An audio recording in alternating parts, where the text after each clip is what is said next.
Hyundai has finally produced a small SUV, somewhat late into a crowded market segment. But it is not alone. Toyota has only recently put its CHR into the market. Toyota tried very hard to make their CHR very distinctive, and now the Hyundai Kona is not without its strong design features. Kevin Teng, the creative manager for Hyundai Design in North America, came out to Australia for the launch into this market. And he gave us some background on the thinking behind some of the more significant design features. Kevin, small sedans are getting less fashionable than SUVs. Small sedans are often practical in their look. Is the SUV an opportunity to be more adventurous? I think so, and I think that's what we tried to capture in the design of the Kona. I think the SUV is fantastic because not only does it give you a lot of space inside, but at the same time you get the looks that is rugged, it looks adventurous, so it's something very unique and different, whereas I think sedans could be sometimes a little boring, so I think for the young market especially, it's a perfect car. Do you think that some of the adventurous design may then go over into sedans? We'll see about that. I mean, this is the starting point, and I think we didn't really think about sedans honestly when we were designing it, but if it's powerful enough, why not? You talked about having almost two characters to it. What were they? So we tried to really fuse like this high-tech sleekness on the top of the vehicle with this kind of an active, adventurous character down below, especially around the cladding. So it's kind of a mix of best of two attributes into one design. And that one attribute might be I'm taking it around the city, and the other is outdoors. Like where we are right now, I think is a perfect example. The gravel roads, the back doors where we just drove this morning, the outbacks of Australia is a perfect place for this to go off-roading. So. Not many people might get to do it, but they might feel that they could do it. Is that part of the image? I think so. I think, and the key image lifestyle that we try to go after is somebody who lives in the city but really just kind of admires the outdoor adventure during the weekends. Maybe you cannot do that every weekend, but someday, right? You're going to go out there, get your car dirty, go off-roading, and that's the image that we try to portray in the vehicle. So professional during the week and dirty on the weekend. Yes, absolutely. So you often in your presentation talked about him doing it. Is it a masculine design? I think in any SUV, it should come across as kind of a rugged, tough, I wouldn't say exactly masculine in design, but you need to capture the SUV-ness to the design itself, and that's very important. And I think that's something that is universally appealing both for males and females. So this is the look we try to go after. In some ways, it's good that the feminine approach isn't soft and fluffy. It can be as adventurous as the male approach is now merged into one. Yeah, I think so. And I think but I think the most important thing, like I say again, is when you're designing an SUV, there's a certain look that you have to capture. And I think you have to keep in mind that if you just go after soft and kind of a petite look, that it may not work for an SUV design. So, yeah. The colours have to be bold, I think. Yeah, absolutely. High contrast. Yeah, some are particularly bold. Yeah. This acid yellow, do you think many will take that, or is it a hero colour? I think this is, this is my favorite colour, by the way, the acid yellow, and first and foremost because it is unique, and when you see one drive by, it's an image that you just don't forget. So I think it's better than staying vanilla and being black or white all the time, but this color, looking at it right now, it's fantastic. So. You have some Asian heritage, a great American accent. Is that a metaphor for the modern company that it crosses a lot of cultures? Yeah, I think it helps to be diverse, and I think it helps to understand different cultures. And I think what's really great is for me to be here in Australia and understand the Australian market also is, I think, fantastic for the world of design, because the more you see the world out there, the more you can cater towards certain markets. So I'm hoping that my diverse background helps designing. The market's significantly different. Is it a compromise to try and get one design to fit all? In this particular case, we didn't do that. I think we tried to be bold, and we really weren't trying to be so careful in designing. We just wanted something that is just out there and really just iconic.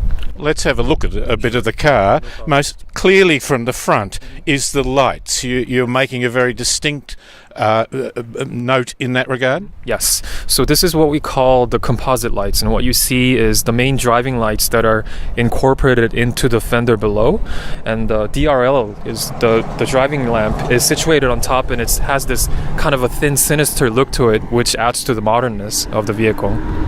Sinister. That's a strong word. Yeah, sinister. And I think it gives it character. You know, if you make a car a little too lazy in the looks, you know, I don't think people will get excited by it. So when you look at it, you know, it looks eager, and that's the character we try to capture.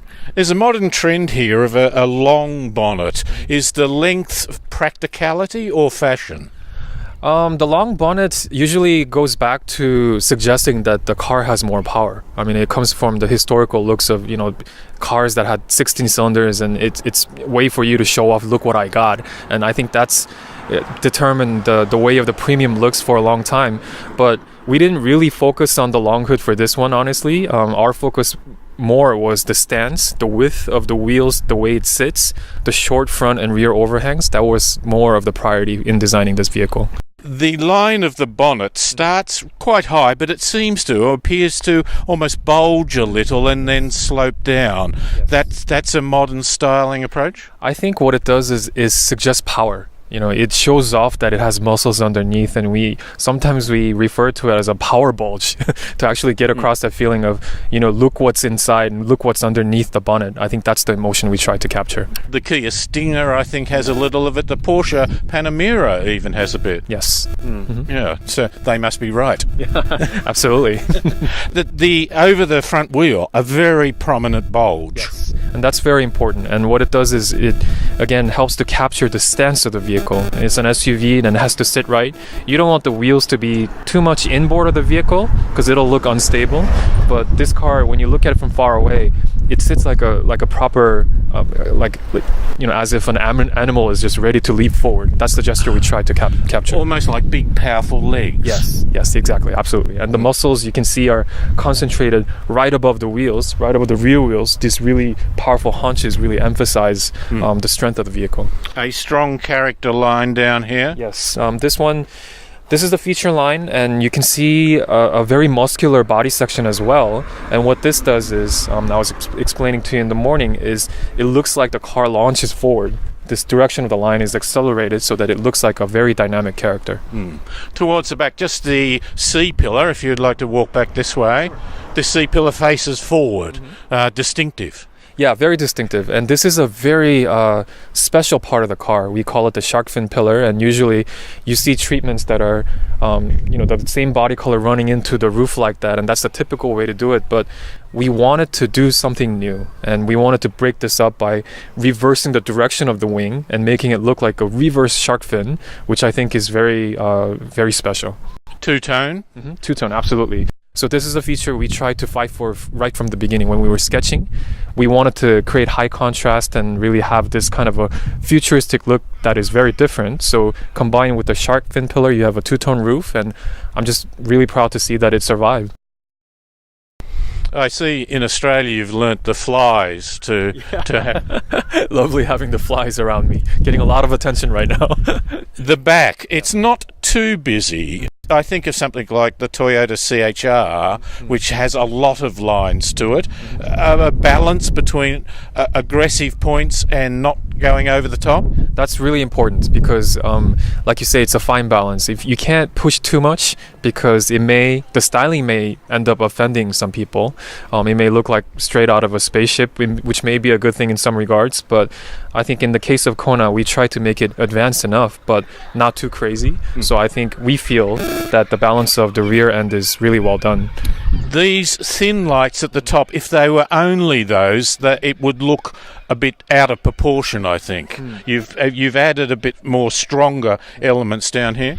The idea for the rear of the car is to really reflect what we were trying to do in the front. We have very thin taillights, like you say, but the idea of the fender cladding hugging around to the back of the car and suggesting this is the lower lighting element of the car is actually the one you see in the front. So it ties in together, and that's very important in designing the exterior of the car. Does the rear match the front? And that's what we have here.